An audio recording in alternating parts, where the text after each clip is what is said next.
channel. Today I will teach you class 8th direct and inverse proportion chapter. So सबसे पहले हम variation से start करते हैं. मैं अपना फ़ोन कहाँ रखूँ, एक सेकेंड. सो सबसे पहले वेरिएशन क्या होता है? If two quantities depend on each other in such a way that the change in one quantity is a corresponding change in another quantity, then their two quantities are said to be in variation.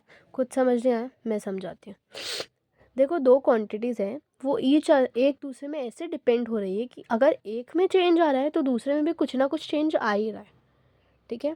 If two quantities depend on each other in such a way, इस way में कि change in one quantity is a corresponding change in another quantity. ठीक है. एक quantity में कुछ ना कुछ चेंज आ रहा है तो दूसरे में कुछ ना कुछ चेंज तो आ रहा है, तो उसको हम कहेंगे वेरिएशन. ना मैं सबसे बेसिक से स्टार्ट कर रही हूँ. What is proportion? A proportion is simply a statement that states two ratios are equal.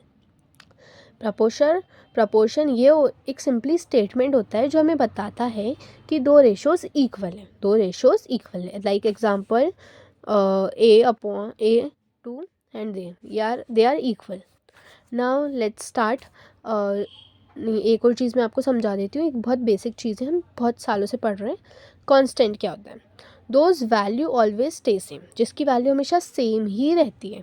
Now अब चैप्टर अब स्टार्ट हो रही है. सब तो एक वैल्यू की बातें थी, जनरल नॉलेज के लिए मैंने बताया था. किसी बच्चों को नहीं पता हो तो वो समझ लें.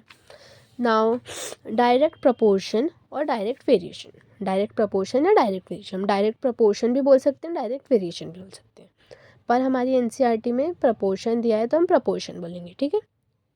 एक second. Two quantities x and y, कहाँ गया? Two quantities x and y are said to be in direct proportion if. दो क्वांटिटीज़ है एक्स एंड वाई, उनको हम डायरेक्ट प्रपोर्शन में तब बोलेंगे. हम आगे पढ़ते हैं. Whenever the value of X increases और decreases than the value of Y increases और decreases in such a way that the ratio X upon Y remains constant. कुछ समझ नहीं आया? मैं समझाती हूँ, मैं इसलिए तो हूँ. Thus x and y are in direct proportion if x upon y equals to k, where k is a constant. k constant है. constant मतलब इसकी वैल्यू हमेशा सेम रहेगी.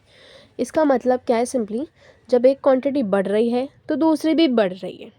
देखो, मैंने क्या बोला कि अगर x बढ़ रहा है तो y भी बढ़ रहा है, और अगर x डिक्रीज़ हो रहा है तो y भी डिक्रीज़ हो रहा है. तो उसको हम कहेंगे डायरेक्ट प्रपोर्शन. जब एक क्वांटिटी बढ़ रही है तो दूसरी भी बढ़ रही है, और जब एक क्वांटिटी डिक्रीज़ या कम हो रही है तो दूसरी भी डिक्रीज़ या कम हो रही है, तो हम उसको कहेंगे डायरेक्ट वेव प्रपोर्शन. ठीक है, समझे? और इन दोनों की जो वैल्यू है वो के आनी चाहिए, मीन्स कांस्टेंट आनी चाहिए. कांस्टेंट वैल्यू आ रही है तो ये they are in direct proportion. Understand? इसको एक और बार मैं रीड कर लेती हूँ.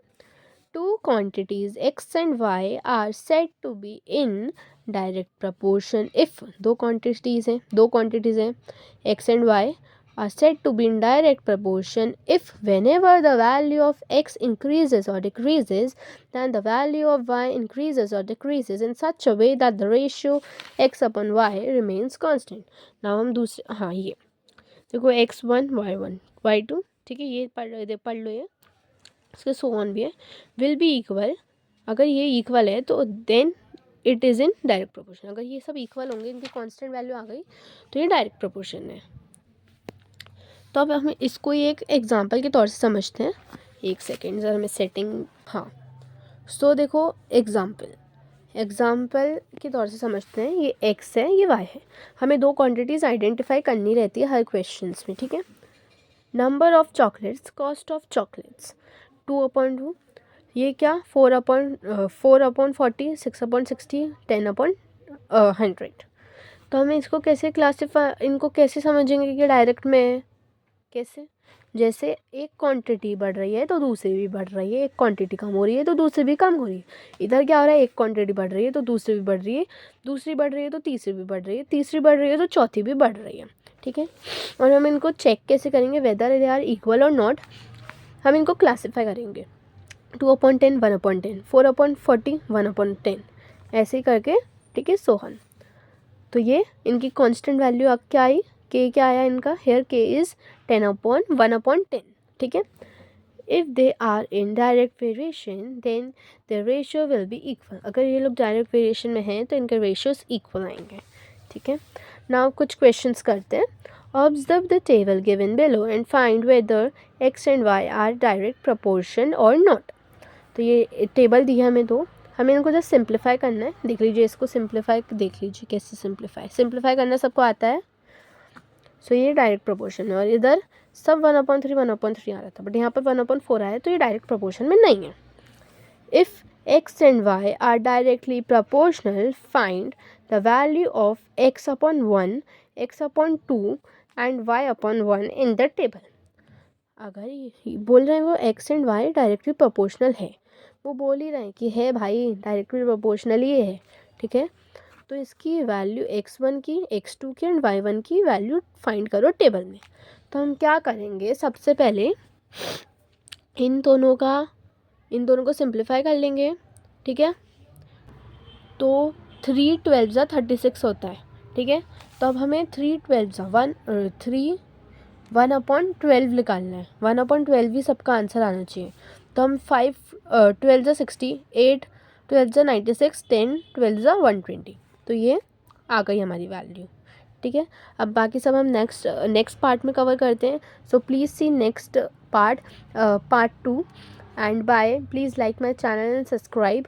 मैं ऐसे ही बहुत प्यार से समझाती हूँ, या आपको नहीं समझ आया तो मैं नेक्स्ट लेक्चर में कवर कर लूँगी। सो बाय।